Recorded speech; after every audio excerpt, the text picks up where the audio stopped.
जहां वो आज भी महबूस और अजाब में मुब्तला हैं। लेकिन कहानी यहाँ खत्म नहीं होती। यहाँ एक बहुत बड़ा सवाल पैदा होता है। सुलेमान अलैहिस्सलाम के वजीर आसिफ बिन बरखिया, जिनके पास किताब का इल्म था और जो पलक झपकने में तख्ते बिल्कीस ला सकते थे, वो इस पूरे अरसे में खामोश क्यों रहे? जब सुलेमान अलैहिस्सलाम ने तख्त संभाला तो उन्होंने आसिफ बिन बरखिया से पूछा, मैं बाकी लोगों को तो माजूर समझता हूं क्योंकि वो शैतान के मकर को नहीं समझ सके, लेकिन तुम तो उसे पहचानते थे, तुम क्यों खामोश रहे? आसिफ बिन बरखिया ने जो जवाब दिया, ए अल्लाह के नबी, मैं न सिर्फ इस मछली को पहचानता था जिसने अंगूठी निगली, बल्कि उसके आबा व अजदाद को भी जानता था, मगर अल्लाह का हुक्म यही था कि ये वक्त आप पर गुजरे। वो शैतान मुझसे कहता था कि सुलेमान की तरह मेरे लिए भी अहकाम लिखो, मगर मेरा कलम जुल्म लिखने के लिए तैयार न था, इसलिए मैं मसलहतन खामोश रहा। दोस्तों, इसी गुफ्तगू के दौरान एक और अजीब बात सामने आई। सुलेमान अलैहिस्सलाम ने आसिफ से हुदहुद, हुपोए परिंदे का जिक्र किया। वो परिंदा जो पानी को जमीन की तहों के नीचे देख लेने की हैरत अंगेज ताकत रखता है। सुलेमान अलैहिस्सलाम ने फरमाया कि वो उसे इसलिए पसंद करते हैं क्योंकि वो जमीन के नीचे का पानी देख लेता है। लेकिन हैरत की बात यह है कि वही हुदहुद एक मुश्त खाक के नीचे छुपे शिकारी के जाल को नहीं देख पाता और उसमें फंस जाता है।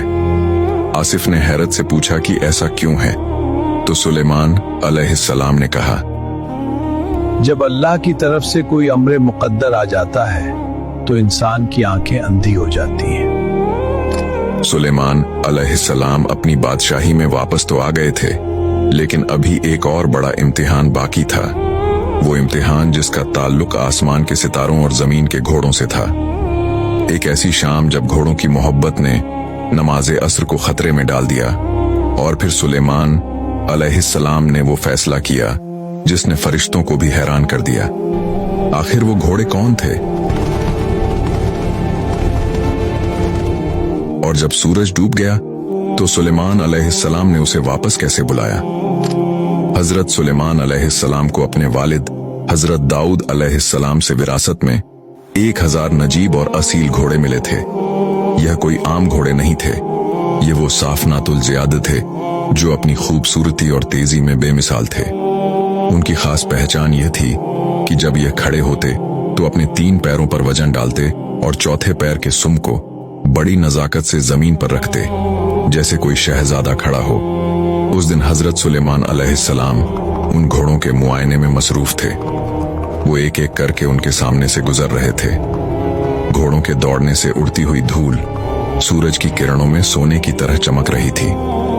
हजरत सुलेमान अलैहिस्सलाम उन घोड़ों को देखकर खुश हो रहे थे, क्योंकि यह जिहाद के लिए तैयार किए गए थे। ये अल्लाह के दीन की सरबुलंदी का जरिया थे। लेकिन घोड़ों की इस दिलकशी और उनके मुआयने में वक्त का एहसास ऐसा मिटा कि सूरज आहिस्ता आहिस्ता पहाड़ों के पीछे छुपने लगा। अचानक हजरत सुलेमान अलैहिस्सलाम का ध्यान वक्त की तरफ गया। उनका दिल धक से रह गया। नमाज असर का वक्त गुजर रहा था और आफताब हिजाब में जा चुका था। हजरत के माथे पर पसीना आ गया और दिल बोझल हो गया। उन्होंने पुकारा, ए मेरे रब, मैंने घोड़ों की मोहब्बत को तेरे जिक्र पर तरजीह दी, यहाँ तक कि सूरज डूब गया। दोस्तों, यहाँ पर अक्सर लोग एक गलती करते हैं। कुछ रिवायात में आता है कि हजरत सुलेमान अलैहिस्सलाम ने गुस्से में आकर उन घोड़ों की गर्दनें काट दी और उनके पैर कलम कर दिए। लेकिन क्या एक नबी ऐसा कर सकता है? क्या वो उन बेज़बान जानवरों को सजा दे सकता है जिनका कोई कसूर ही नहीं था? हमारे उल्मा और दानिश्वर कहते हैं कि ऐसा हरगिज नहीं था। एक नबी कभी बेगुनाह हैवानों पर जुल्म नहीं करता। असल में हुआ यह था कि जब हजरत सुलेमान अलैहिस्सलाम को एहसास हुआ कि सूरज गुरूब हो गया है, तो उन्होंने फरिश्तों को हुक्म दिया, अल्लाह से दुआ की कि सूरज को वापस लाया जाए। सूरज जो डूब चुका था, अल्लाह के हुक्म से दोबारा उफुक पर नमूदार हुआ। शाम के धुंधले साए मिट गए और दिन की रोशनी दोबारा फैल गई।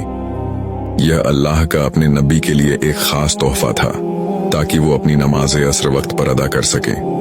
जैसे ही सूरज वापस आया, हजरत सुलेमान अलैहिस्सलाम ने वजू के लिए अपनी पिंडलियों और